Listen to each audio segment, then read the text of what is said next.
بسم الله والحمد لله والصلاة والسلام على رسول الله وعلى آله وصحبه ومن والاه. أما بعد أحبتي في الله، نعيش مع كتاب الله مع الآية الثالثة من سورة البقرة مع قوله سبحانه: الذين يؤمنون بالغيب ويقيمون الصلاة ومما رزقناهم ينفقون. This verse number 3 from Surah Al-Baqarah, and a simple meaning for this which Allah subhanahu wa ta'ala the Exalted said: who believe in the unseen, establish prayer, and donate from what we have provided for them. Allah subhanahu wa ta'ala في هذه الآية يذكر عددا من أوصاف المؤمنين، وهذا الذكر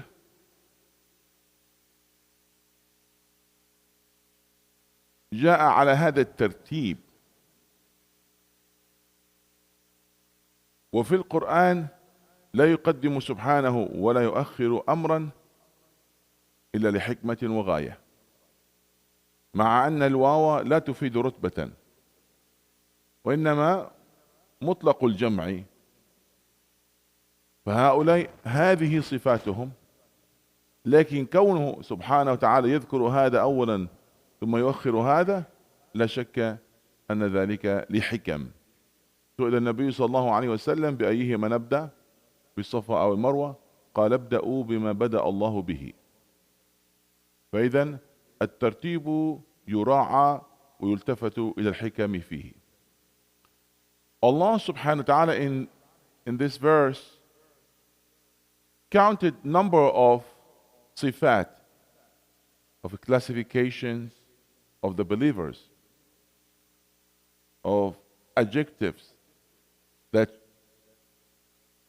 describe who are those are muttaqeen. And when you look at in the Arabic language, wow, the end, that preposition, you can say, or connection adjective, that as even in English, and it's just to count this and that, you count. And actually in English, you mention it at the end. You count without it, and then at the end, it and this. But in Arabic, it's there just for counting. So it does not give you by necessity the order. When you say, who came yesterday? Said Mohammed and Ali. So not necessarily that Muhammad came first. It's just both of them came. However, when it comes to the Quran, it's different. The order has a significance. What Allah will mention first has a reason. Mention last has a reason. So do not just take it like this, it just those things. No. There's a wisdom behind it, and Allah will never mention something like with no hikmah, with no reason. That something comes to your mind. So do not judge that with a normal speech. We as a human, we didn't care. We mention things not always in order. But Allah subhanahu wa ta'ala will mention in order. One time they asked Prophet by which we should start making sa'i between Safa and Marwa. Which one? We start with Safa or Marwa? The Prophet in simple answer, he told them, Ibda'u bima bada Allah bih. Start with the things that Allah start with it. And Allah said, Inna Safa wal Marwata min sha'airillah. Sometimes it's a clear for you why that's in order, and sometimes it's not that easy. You need to reflect upon. You need to think much. I'll give you some examples quickly about the order. It's not that easy to figure sometimes why it comes first. Allah subhanahu wa ta'ala said, for example, إنما الصدقات للفقراء والمساكين والعاملين عليها.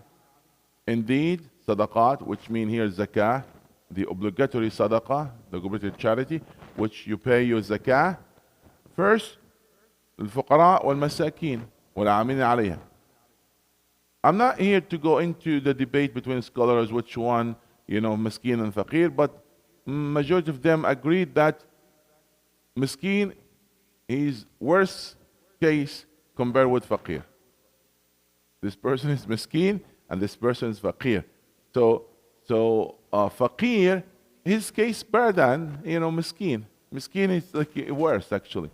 So he's more in need. So if he's more in need, why is never Allah started first? Allah started with faqir. Because most of the time the faqir is hiding. He's maybe your neighbor, he's maybe your friend, maybe his shoulder beside your shoulder, but you don't know that he's faqir. But miskin, he cannot hide. It's clear.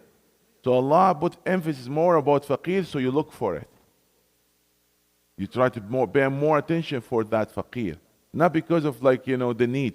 Because miskin, he cannot actually hide. He doesn't have means to hide his situation. His case is very obvious. But faqir is not. So Allah mentions first to give it attention more compared with the other ones. As mentioned in Surah Al-Baqarah, للفقراء الذي قال يحسبهم الجاهل أغنياء من التعافف. Yes? So he mentioned type of people that the one has no knowledge, he would think they are rich. Is how they are holding up themselves. So then you have to really search to find who is faqir. Allah mentioned first. I hope that would be a clear example. I'll give you another example actually. Allah said about mirath, من بعد وصية يوصي بها أو دين. All that will be applied, the mirath, after you look at the wasiyah and dain. Wasiyah and dain, so wasiyah first? No. When we apply the mirath, we look at the dain first. Actually, the dain before even the burial, before even the funeral prayer. As the Prophet he refused to pray the Salat al-Janazah for somebody has death. That was at the beginning of the practice and message. Because he wanna give them clear message. This is something serious. When you die and you have something related to the right of others and you have not fulfilled yet. So dain has to be fulfilled before you go and look at the wasiyah. You have time for wasiyah. You have to, after burial, you can open if he has wasiyah or look at it. But why Allah will mention wasiyah before dain? You know why? Again, for a reason. For many reasons. You might need a little bit to reflect. Because now dain, you don't have to worry. The one he needs something from others, he will come forward. You don't have to worry about it. He'll come forward asking for his money. You know what? Your father died, and there are many things belong to me. I want it. So you don't have to worry about that. But the wasiyah, it might be neglected. Wasiyah, maybe nobody might come after. Maybe nobody actually knows if there is wasiyah. So Allah give it first, give it more attention. It's always, there's great wisdom behind. It's Quran is beautiful when all of structure. Allah here, as the first description of the believers, Allah said, الَّذِينَ يُؤْمِنُونَ بِالْغَيْبِ. The true muttaqeen, الَّذِينَ يُؤْمِنُونَ بِالْغَيْبِ. This is amazing. How it comes the first thing. I'm telling you, my dear brothers and sisters, if you look at it, most of the time, even the division among the Muslim groups, forget about those non-Muslims, about this area. The area of qada and qadar, the area of the unseen, the area of that the believer is going to see Allah subhanahu wa ta'ala or not, the adab al-qabri or not, all of these things about related to unseen. that even among Muslims, among the Ummah, have you noticed that? And when the person increases his iman, he will accept whatever Allah subhanahu wa ta'ala said without thinking. The moment there's no taslim, the level of iman will go down. He will start questioning the unseen. Why is this? Why is that? So it is important. It is important. That's one of the criteria to distinguish actually between the true muttaqi and others. هُدًى لِلْمُتَّقِينَ الَّذِينَ يُؤْمِنُونَ بِالْغَيْبِ. It doesn't mean they are not believing in other things. No. Those are examples. يُؤْمِنُونَ بِالْغَيْبِ and other things. So it's not limited to those. Those are examples. And when you look at that, this is the most important part. It might be easy to convince somebody to believe in Allah subhanahu wa ta'ala because it's very logical. When it comes to unseen, and that need high level of iman. When they came to Abu Bakr as-Siddiq and they tried to throw doubt in his heart and they make fun of the Prophet ﷺ, and they told him, "Oh, have you heard what your friend said last night?"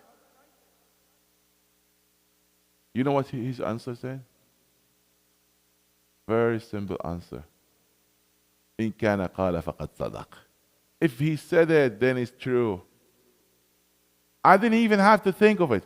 I didn't even have to listen what he said. It's irrelevant for me. He said it, then that's true. إن كان قال فقد صدق. Have we reached that level of iman? This is what we should, question ourselves about. And that's the first description of muttaqin in the Quran. الذين يؤمنون بالغيب. ما هو الإيمان؟ الإيمان من الجذر آمنا أمينا. آمنا أمينا. Same, like just comes all same root. When I say آمنا وآمنا, صدق. آمنا means صدق. He accept, that fully. And how he accepted. And how was the sign that of acceptance?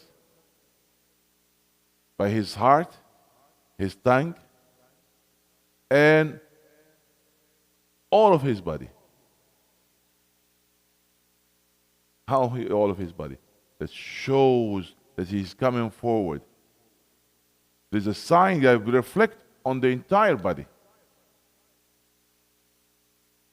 And actually, that's what gives him the source of peace.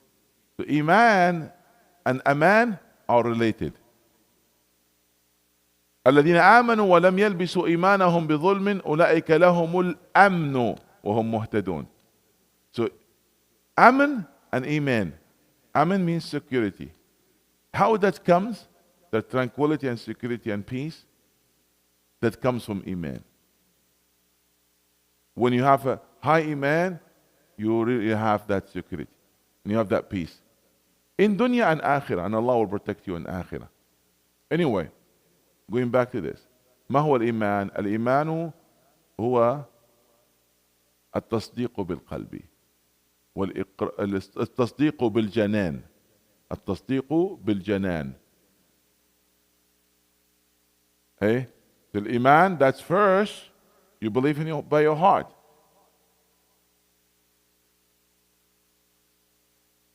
And then التصديق باللسان والعمل بالأركان.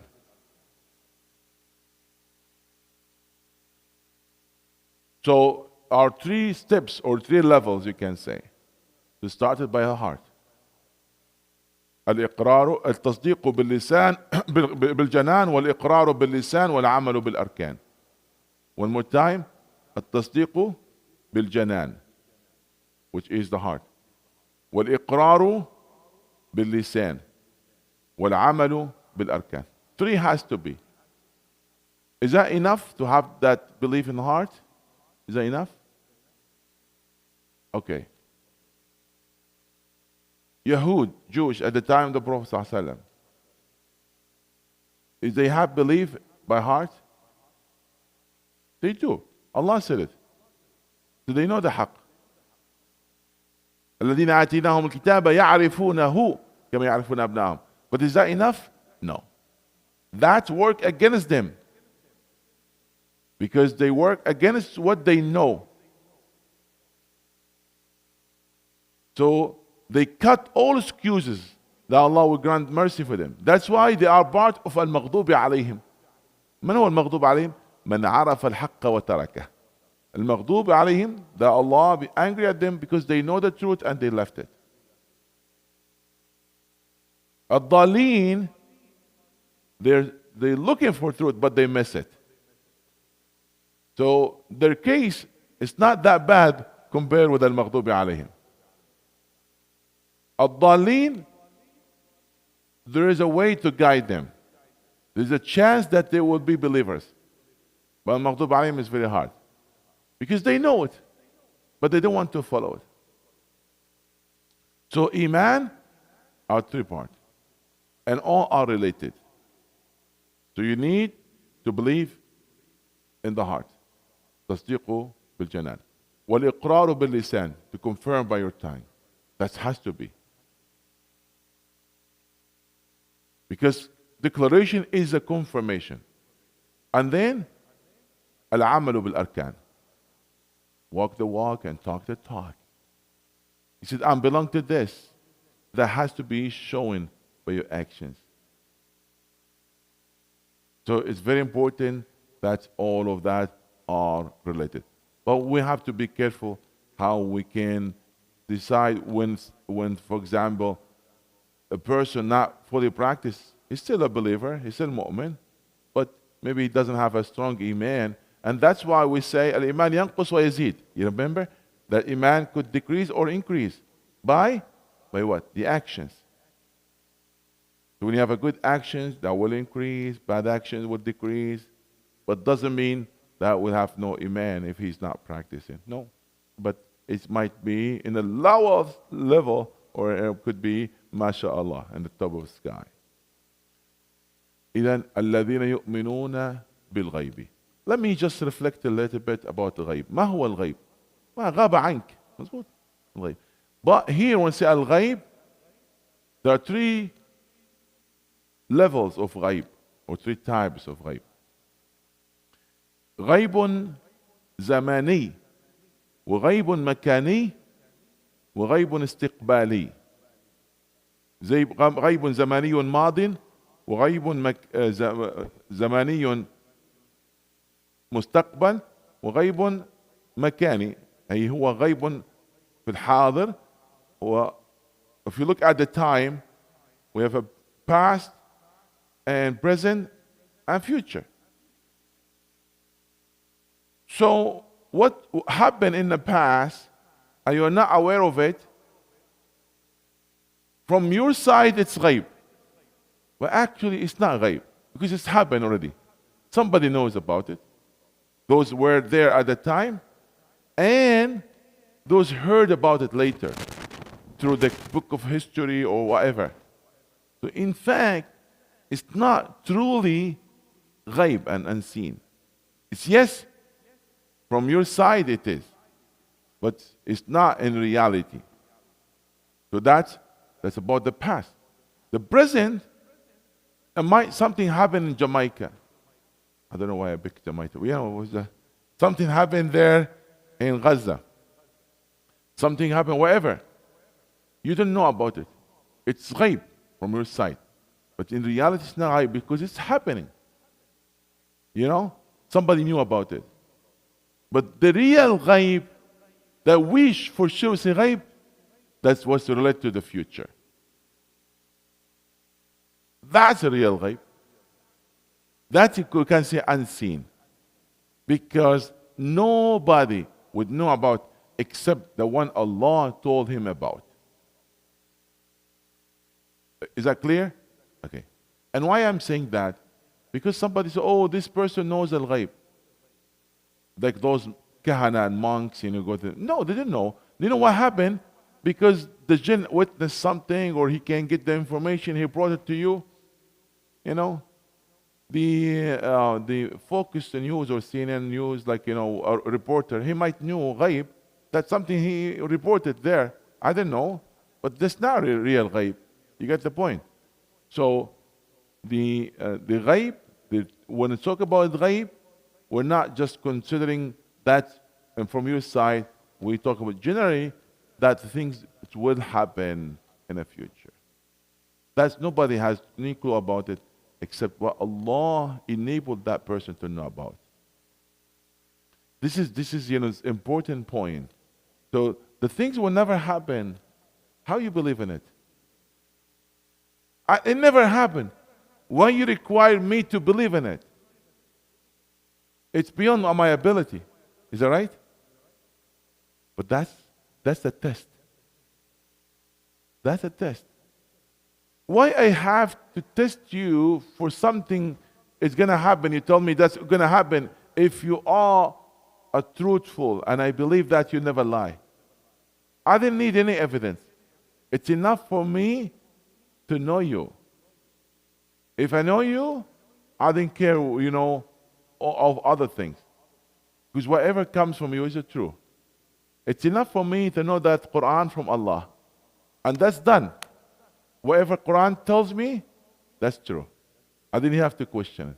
You said the point? And that's why this was mentioned at the beginning. الَّذِينَ يُؤْمِنُونَ بِالْغَيْبِ. So if you truly believe in that book, ذَلِكَ الْكِتَابُ لَا رَيْبَ فِيهِ. If you believe in it, then you are going to believe whatever that book mentioned. You see the point now why this mentioned at the beginning? الَّذِينَ يُؤْمِنُونَ بِالْغَيْبِ. Because I'm telling you how you are approaching this book. Do you believe in it? If you believe in it, then whatever God said to you in this book, which it might be unseen, or it might be something not easy to comprehend, but you should believe in it, because that's a word of the Almighty Allah. الَّذِينَ يُؤْمِنُونَ بِالْغَيْبِ.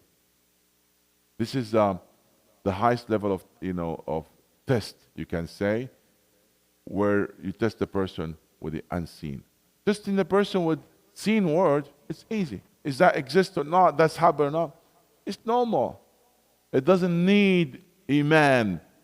It needs just aql. But what's need iman as a set of faith and belief, that to believe with the unseen.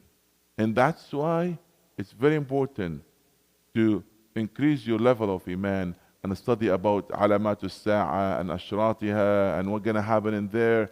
It's very important. Because all of that never happened, and it's going to happen, and that will increase of your level of iman of al-ghayb.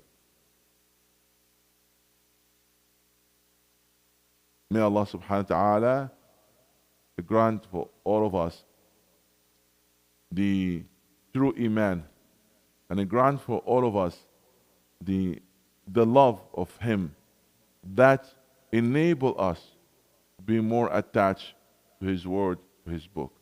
Ameen. اللهم اغفر ذنوبنا واستر عيوبنا وبلغنا في الدار مطلوبنا اللهم اسألك العفو والعافية